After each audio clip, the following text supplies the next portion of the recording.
भविष्य पुराण के अनुसार सृष्टि की अद्भुत उत्पत्ति का रहस्य। भविष्य पुराण, जो 18 महापुराणों में से एक है, न केवल भविष्य की घटनाओं का उल्लेख करता है, बल्कि ब्रह्मांड की रचना, धर्म, युग गणना और मानव जीवन के उद्देश्यों पर भी गहन प्रकाश डालता है।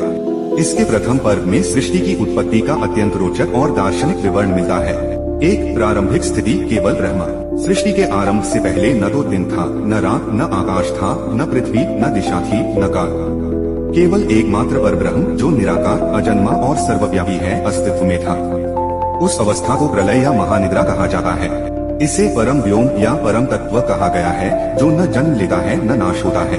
दो इच्छा से सृष्टि का संकल्प। परब्रह्म ने स्वयं को प्रकट करने और विविधता को उत्पन्न करने का संकल्प किया। इस संकल्प से मूल प्रकृति या माया की उत्पत्ति हुई। यही प्रकृति त्रिगुणात्मक सत्व, रज, तम शक्ति का स्रोत है। तीन, महत और अहंकार की उत्पत्ति। प्रकृति से महत, महान तत्व, जिसे बुद्धि भी कहते हैं, प्रकट हुआ।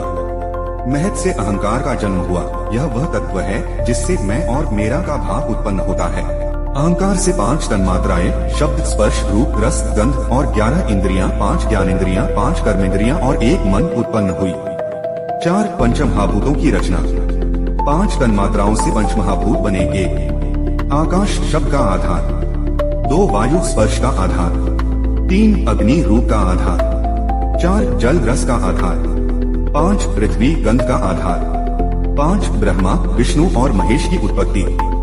जब सृष्टि की रचना के लिए आवश्यक तत्व तैयार हो गए, तब परम ब्रह्म ने अपनी शक्ति से 3 प्रमुख देवस्वरूप प्रकट किए। ब्रह्मा, सृष्टि के रचयिता। विष्णु, सृष्टि के पालनकर्ता।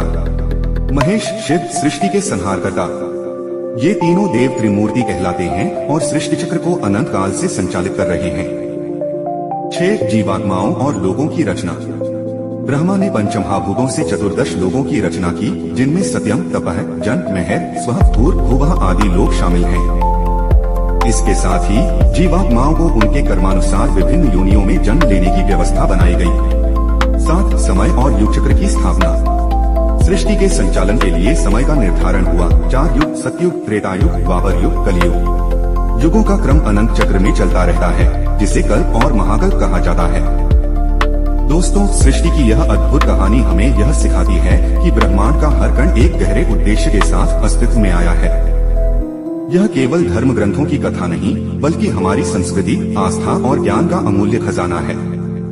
अगर आपको यह जानकारी अच्छी लगी हो तो इसे लाइक और शेयर करें और हमारे चैनल अराउंड द इंडिया को सब्सक्राइब करें, ताकि हम मिलकर प्राचीन ज्ञान की इस ज्योति को आगे बढ़ा सकें। जय श्री राम।